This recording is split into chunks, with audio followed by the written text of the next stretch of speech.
If you're keeping layer hens right now, you're probably spending more on feed than you ever planned, and you're not alone. Feed prices across the US have been climbing steadily, and a lot of backyard chicken keepers are quietly wondering whether the eggs are still worth the monthly cost. Here's what most people don't know. There are 4 birds that were standard on American homesteads long before layer hens took over. Birds that find most of their own food, lay consistently through the year, and cost a fraction of what hens demand every single month. They weren't replaced because they stopped working. They were pushed aside when commercial agriculture needed families buying feed instead of raising birds that simply didn't need it. In this video, I'm bringing all 4 back, and by the end, you'll have a clear picture of which one actually fits your life and your property. If food independence matters to you, subscribe to the Animal Lost Vault. I share forgotten systems like this every week. Let's get into it.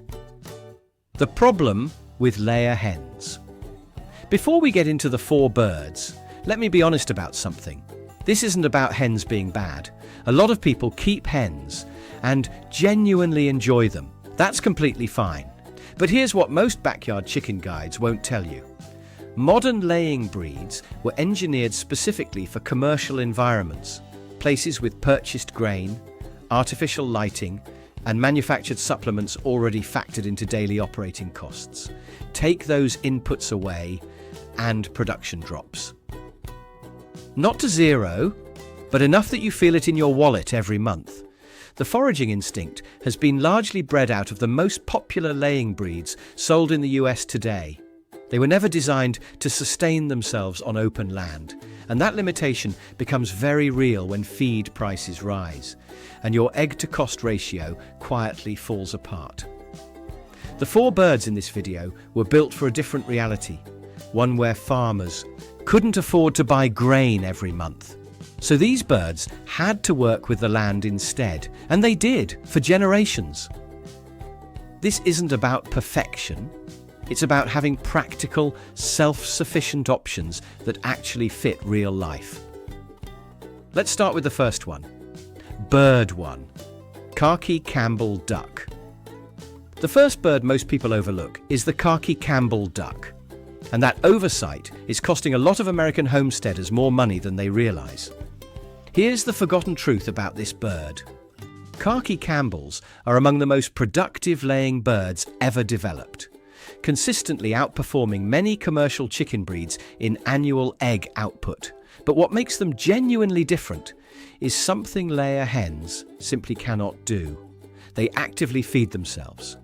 Given access to any open, wet or grassy land, Campbells forage intensively for insects, earthworms, slugs, aquatic plants and small invertebrates, significantly reducing, and in well-managed setups nearly, eliminating the need for purchased grain. The quiet survival problem they solve isn't complicated. The feed bill that never stops. Now, you might be thinking, I don't have a pond. That's a fair concern, and it's worth addressing directly.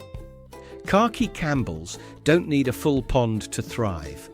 A shallow stock tank, a small water trough, or even a naturally wet section of yard provides enough for them to forage and drink comfortably.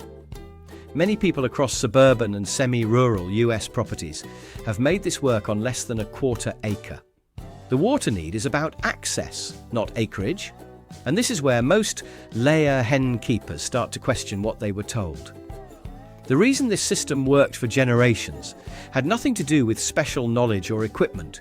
It worked because it matched the reality of everyday rural life. Limited land, unpredictable seasons, and modest resources. Campbell ducks don't need electricity, specialty feeders, or climate-controlled housing. A dry, predator-resistant shelter handles most of their needs.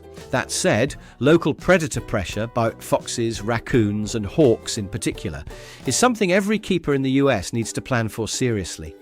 It's manageable, but it's not something to overlook. The ancestral approach was straightforward. Homesteading families had a small patch of open or wet land near the home. They released their ducks in the morning, let them range freely through the day, and collected eggs at dawn, Campbells reliably lay in the early morning hours, which makes collection easy and consistent. What kept the system alive across seasons was simply allowing the birds to follow their natural foraging instincts. They self-balance their own nutrition. The land does most of the work. Over time, this didn't just provide eggs. It built the kind of stable, sustainable food security that entire families depended on. Campbell ducks maintain strong laying consistency even through winter months, a season when most chicken breeds slow down or stop entirely. For any household focused on year-round food independence, that reliability is a genuine investment that pays for itself repeatedly. The nutritional value adds another layer of practical benefit, especially for older adults. Duck eggs are larger than chicken eggs and richer in omega-3 fatty acids, vitamin B12, and choline, nutrients directly linked to heart health, cognitive function, and sustained energy levels. This is a genuinely healthy upgrade that costs less to maintain than what most people are already keeping. One detail most people miss is that Khaki Campbells were selectively developed to rarely go broody, meaning they don't interrupt their laying cycle to sit on a nest for weeks at a time, which is a costly and frustrating habit common in many other breeds. That single trait made them one of the most productive, low-drama birds in homesteading history. They didn't disappear because they failed. The system that replaced them just needed you dependent on something they never required. Bird 2. Guinea fowl. The second bird works differently from the Campbell, but the result for your homestead is surprisingly similar, and in some ways even broader. The forgotten truth about Guinea fowl is that they are one of the only domestic birds that genuinely sustain themselves almost entirely from the land. They consume ticks, grasshoppers, beetles, weed seeds, and a wide range of agricultural pests in volumes that would cost significant money to manage through any conventional pest control approach. The survival problem they solve isn't just an egg problem, it's a whole property problem. Guinea fowl provide continuous, free pest management and consistent egg production at the same time, with minimal grain input required. This dual value was deeply understood by homesteaders across the rural American South, West Africa, and Mediterranean Europe. The guinea fowl wasn't simply a food source, it was a working member of the homestead, contributing every single day in multiple directions simultaneously. Now here's the part that actually makes this work. Guinea fowl evolved in the semi-arid grasslands of West Africa, where food scarcity was a constant reality. That origin shaped a bird with exceptional foraging endurance, strong adaptability, and the ability to thrive on dry, brushy, or low-quality land that most other poultry would struggle on significantly. Average American rural or semi-rural land, even land too poor for a productive garden, suits them well. One honest note before going further: guinea fowl are vocal birds. They have a distinctive carrying call, especially when they detect movement or sense a threat. That vocalization is actually part of their value as a homestead alert system, and in rural or semi-rural settings, it's rarely a problem. In denser suburban areas, it's worth knowing before you commit. This doesn't make them a poor choice. It just makes them the right choice for the right property. The ancestral approach was grounded and simple. What homesteading families had was open land and a basic roosting structure. Sometimes nothing more than a sheltered raised frame or a covered area beneath a tree. What they did was allow guinea fowl to free range during the day, covering broad ground in search of insects and seeds, then secured them safely in the evening against predators. What sustained the system was the bird's strong natural flocking instinct. Guineas stay together, return to familiar territory consistently, and develop a detailed familiarity with every corner of the land they patrol. Over time, this system delivered measurable layered value for the whole family. Tick populations dropped noticeably on properties with established Guinea flocks, a meaningful health benefit across much of the US, where tick-borne illness remains a real concern. Eggs were collected consistently, and the birds provided lean, healthy meat as a reliable secondary food source when needed. Guinea fowl eggs carry a higher concentration of quality protein, iron, and B vitamins than many people expect. The meat is exceptionally lean, a genuinely healthy choice for older adults watching heart health or cholesterol. Once established on a property, Guinea fowl rarely stray from their known range, making them one of the most naturally self-managed free-range birds in homesteading history. The system runs largely on its own. That's the kind of low-input, high-return investment that's worth understanding. Real quick, if you're finding this useful, a like on the video genuinely helps YouTube show this to people who are searching for real food independence alternatives. And drop a comment below. Which bird has surprised you most so far? The Khaki Campbell or the Guinea fowl?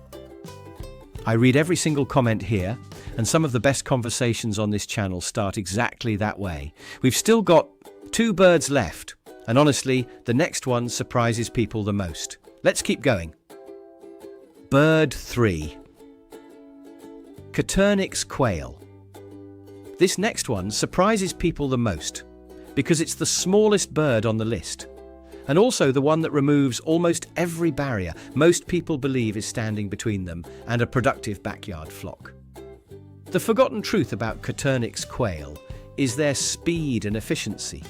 They begin laying at just 6 to 8 weeks of age, faster than any other widely kept poultry species in the US. And they produce eggs consistently throughout the year in a space that would fit in a modest backyard corner, a small porch enclosure, or even a large garage. The survival problem they solve is uniquely relevant for older adults, small property owners, and families without significant acreage.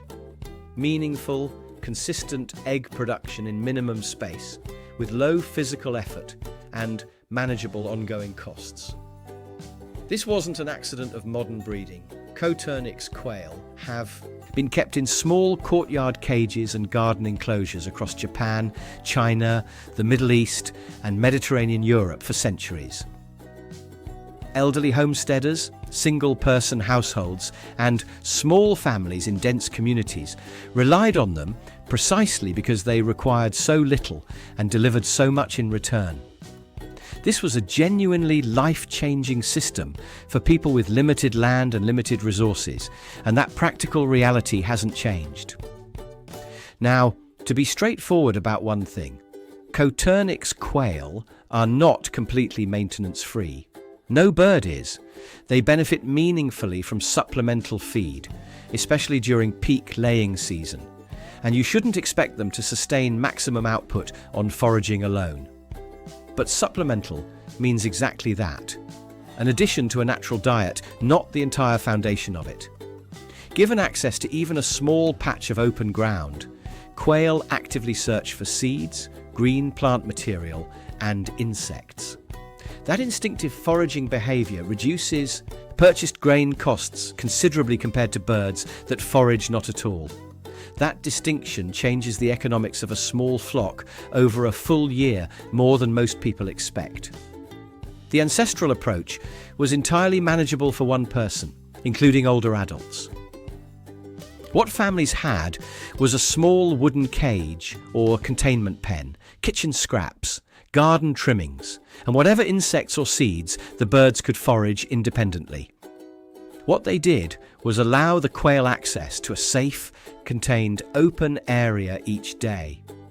What kept the system alive was simple consistency, a modest amount of daily care that required no heavy lifting, no large property, and no specialized knowledge to maintain.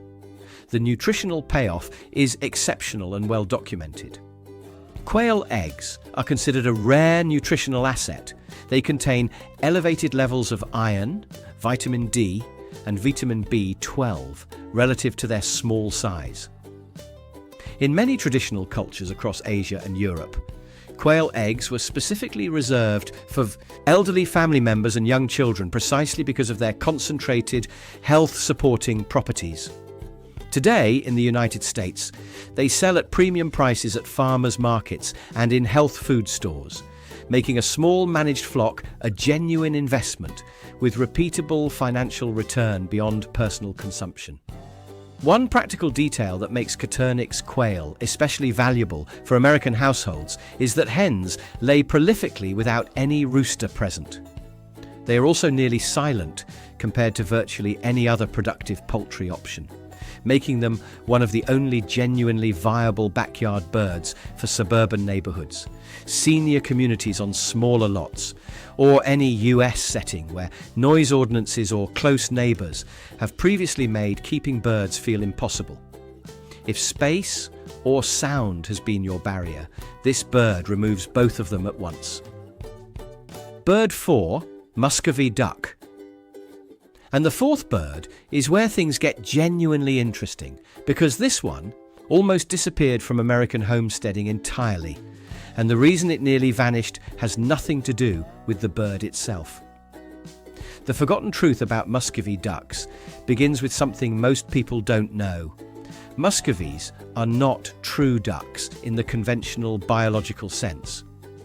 They are a distinct species native to Central and South America, and they were kept by indigenous communities throughout the Americas long before European settlers arrived on this continent.